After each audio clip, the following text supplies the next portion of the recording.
What's up, guys? I'm Dan. Welcome back to Pour Michigan Beer.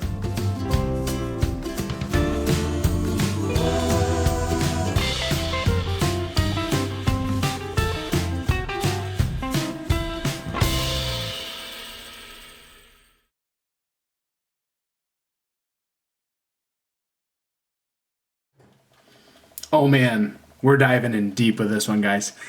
What's happening, guys? Welcome back to the channel. This is another episode of Pour Michigan Beer. I am doing a absolute banging classic, guys, from New Holland Brewing Company. This is going to be the El Mole Ocho. I have never had any versions of this beer before, guys. This was gifted to me from an employee at the store.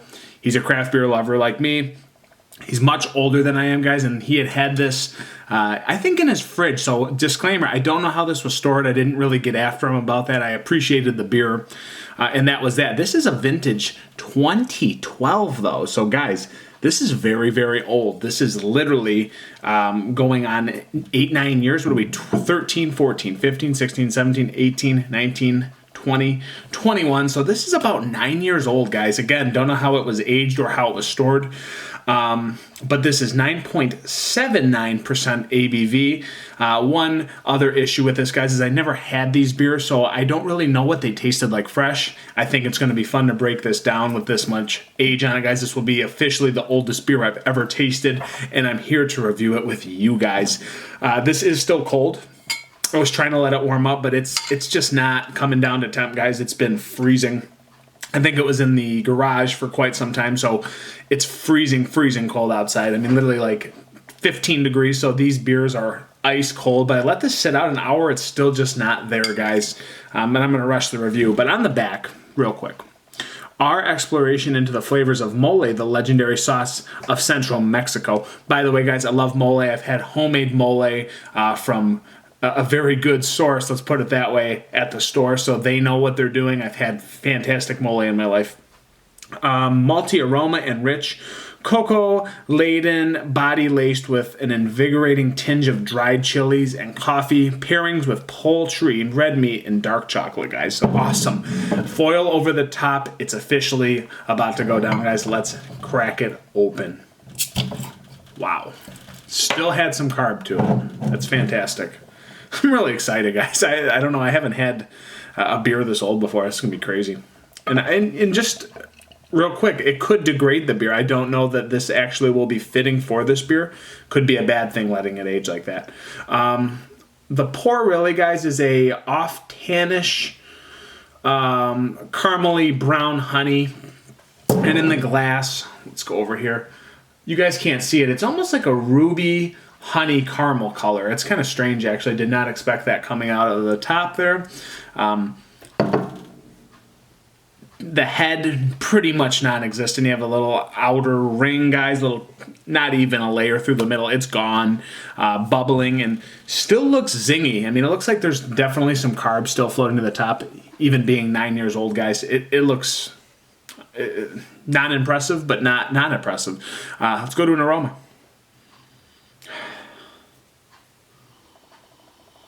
Okay, definitely like a dried chili presence, like a little bit of like a greenish pepper, actually, though. There's like dried chilies, a little bit of like green pepper earthiness to it.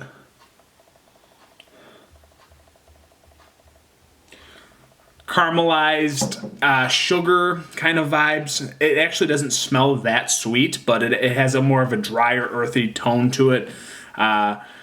A little bit of cocoa, but I think something like that would have faded at this point, so I'm really getting a muddled mix of like coffee, milk chocolate, and even the pepper, guys. It seems like it's not maybe what it once was in the aroma.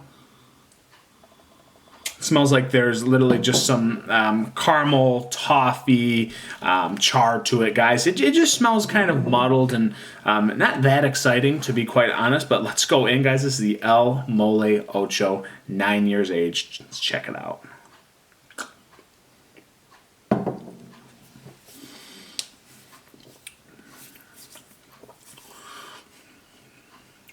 That back end's so weird.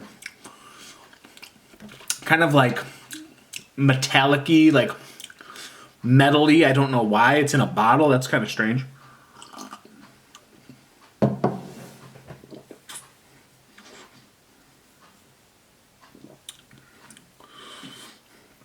I still get like some spice / heat from dried chilies, guys. Again, it's got this like earthy kind of peppery vibe to it, like a green pepper. The chilies, it's got like muddled, just very, very tamed, kind of like poblano, habanero vibes. I mean, it's just not spicy enough to be a habanero, though, but I would say it's like poblano, jalapeno, kind of earthiness, a little bit of that muddled heat, and it's kind of sitting in the back there. You almost get like a earthy caramel sugar back end that has like a little bit of booziness too, but actually the way this is aged out and still being pretty cold, you're not getting a ton of the booziness. It's not a massive beer, but it's certainly big at 9.79. It's a very interesting medley of flavoring going on here after 9 years of age.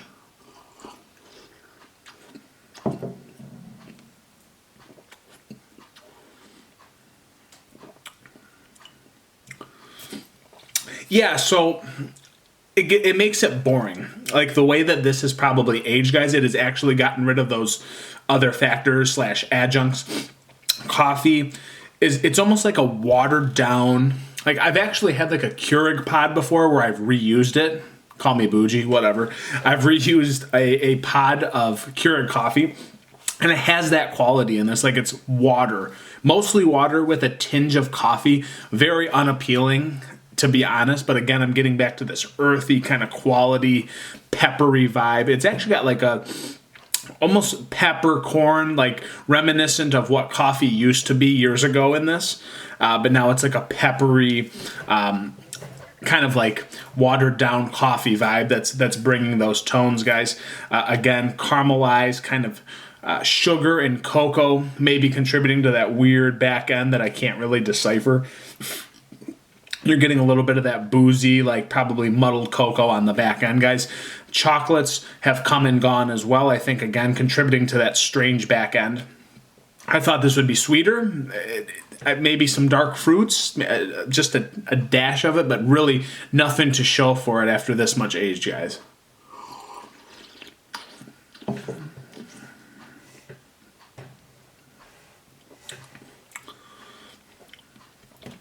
It's really smooth. I mean, actually, front to back, I get almost no sweetness. So there's just a moment of small, like, chocolate notes that are kind of a blend with raisins and kind of figs, but they're still, guys, I'd say it's more raisiny, if anything, on that front end, and it goes into that kind of, like, dried out cocoa, muddled coffee, muddled chocolate, caramel toffee notes, and there's like almost like a wheat bread kind of malty backbone to hold this beer all together. It's just very strange. You know, again, I still get the kind of peppery, dried chili kind of muddled, watered down coffee all together, guys. Again, I think the age probably didn't do it that good this far out. Maybe once upon a time in like 2015, this would have still been awesome, but I get more of like a watered down medley of flavors. Where the things that once shined in this probably are not anymore. But again, this beer, I've never had it before, so I have nothing to compare it to, but it's just from my experience and what I've had in other beers comparable to this, is I would just say that these flavors have actually come and gone or seen their peak and left. But that's just my humble opinion, guys. At 2012, that's an old beer. I mean, I highly doubt it was recommended that was still to be cellared for longer than this. It can't be.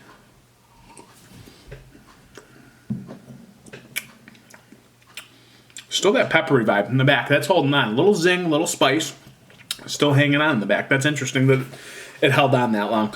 Again, smoothed out. It probably chilled out the booziness a little bit. It's just muddled front to back. It's calm. There's just nothing that exciting about it besides that little pepper flake in the back end of your throat.